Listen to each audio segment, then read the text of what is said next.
en la República Dominicana el escenario de la administración pública cada día encuentra como un tope de algo pintoresco y diferente. Real y efectivamente, a una semana de proclamada la Constitución, la cual viene a crear algunos otros mecanismos alrededor de la Constitución y básicamente ese fatídico tema de la reelección, aunque hay otros factores incluidos en ella. Este fue una especie de candado, como así lo ha manifestado el presidente de la República, Luis Abinader. Pero hay que saber que quiera o no se quiera, y hemos sido de los cuestionantes de la Constitución del 2010, pero tuvo progreso.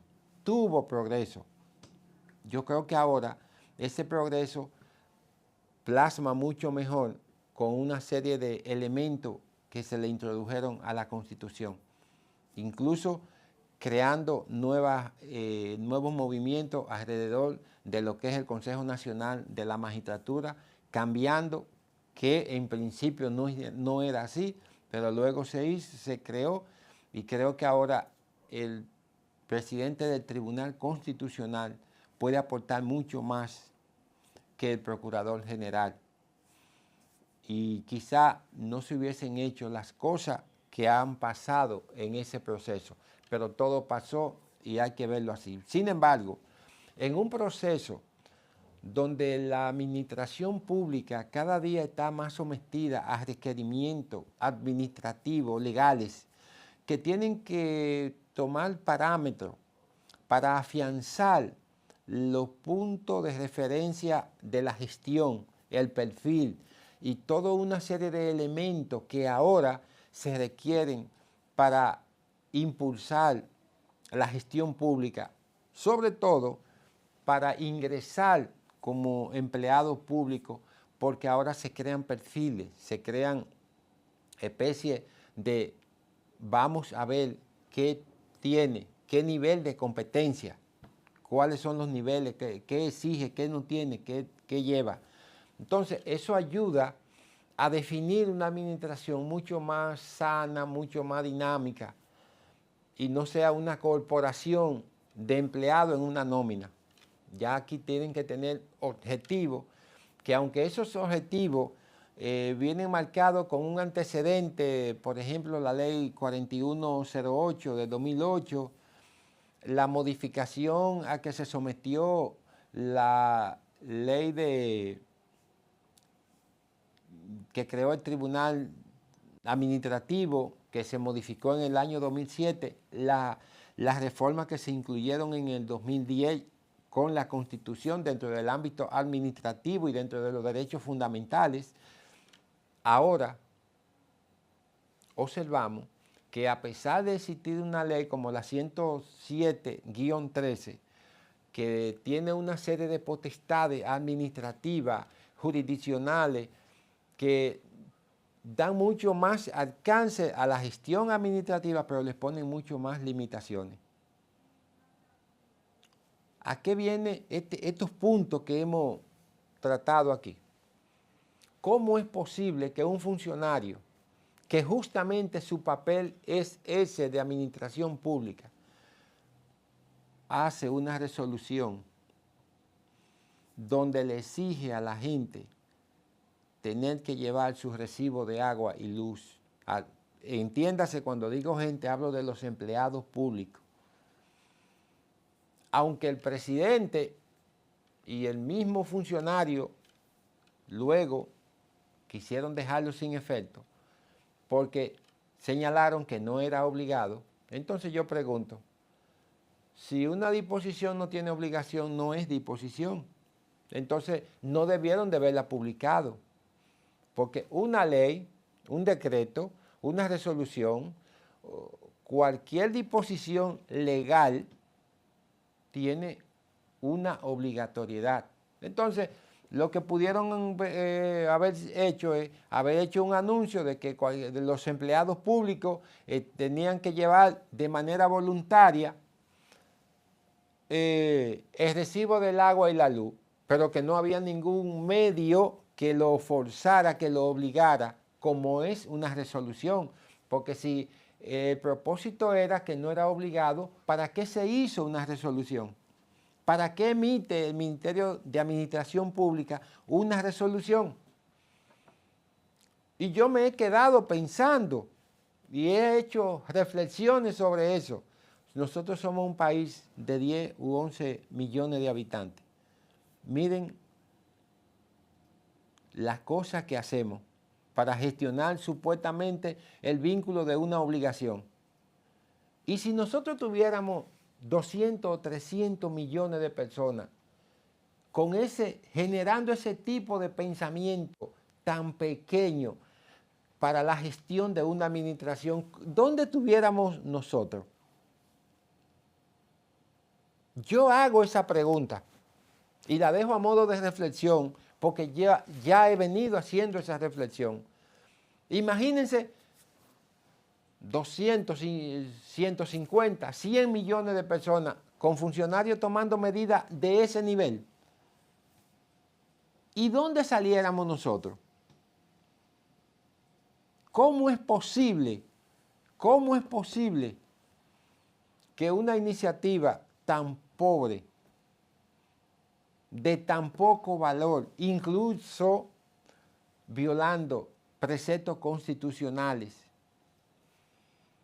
como es el derecho a la intimidad, como es el derecho a una disposición que no está contenida en la ley, nosotros hacemos cosas como esa? 10 millones de personas. Por esa razón, nosotros tenemos tanta dificultad.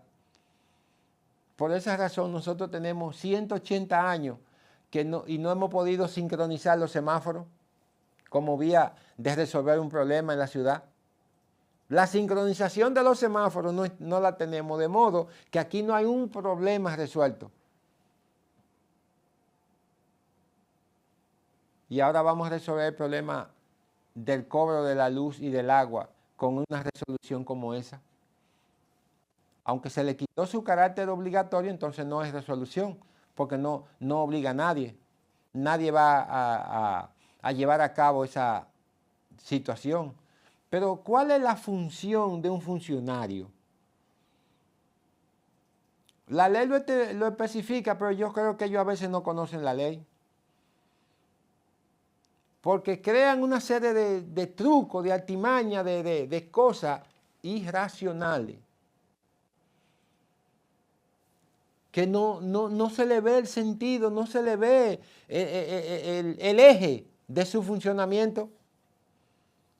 De verdad que en paradigma legal nos sentimos sumamente preocupados con ese tipo de acciones. Yo creo que la actitud de los funcionarios debe reflejar una acción muy proactiva en la ejecución de determinada iniciativa. Pero no es posible que nosotros, o el ciudadano, o los funcionarios cuando llegan ahí, tienen un pensamiento tan mezquino que se van quizá al siglo XVIII, XIX, para pensar desde esa óptica.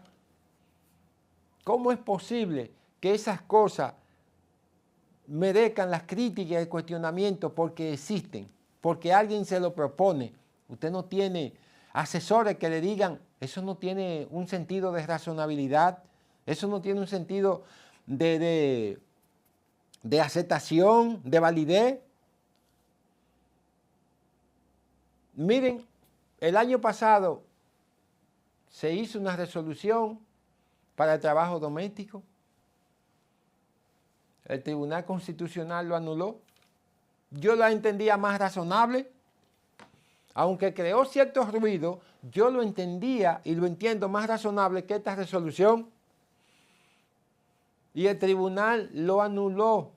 ¿Qué significa eso? Bueno, ya dijeron que no va a tener un efecto de regulación porque no va a imponer condición de obligatoriedad. Es para el que quiere. no debieron de hacerla, pero imagínense que estuvieran en funcionamiento. ¿Qué va a pasar con esa resolución cuando llegue al Tribunal Constitucional? Lamentablemente, eso va a quedar sin efecto. Y vamos a ver la calidad de funcionario, la calidad de pensamiento, la calidad de ejecución, la vamos a ver inducida a elementos cada día menores, cada día con menos trascendencia. Y eso es lo que ha inspirado la sociedad dominicana. Queremos cambio y hablamos de cambio. Todo el que llega aquí viene hablando de cambio. Pero ni siquiera los semáforos lo hemos podido sincronizar para que la gente se movilice un poquito mejor en la ciudad. Imagínense otra cosa. ¿Qué otra cosa tenemos como sistema que podamos decir, tenemos un problema resuelto? No hay uno. En día pasado hicimos un programa y hablábamos de la sociedad del 50%, porque usted como ciudadano tiene que pagar la mitad de las cosas que el Estado debe proveerle. Entonces, aquí seguimos con la misma ruta crítica de que los funcionarios piensan una cosa y no la someten al escrutinio de la razonabilidad y la hacen y la ejecutan y la ponen en práctica. Pero aquí ahora tenemos un tribunal constitucional que evalúa. Un tribunal constitucional que te va a poner en el lugar donde tú tienes que estar con la razonabilidad legal.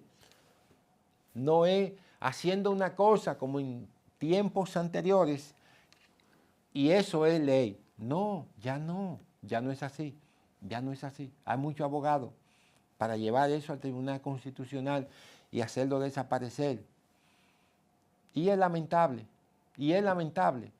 Pero ¿por qué ese ministerio no procura que a los empleados desvinculados le paguen con la efectividad que la ley demanda? Eso es más efectivo que hacer una resolución de esa naturaleza. Y esa institución tiene un papel activo en ese desempeño de esa función. Eso no es válido.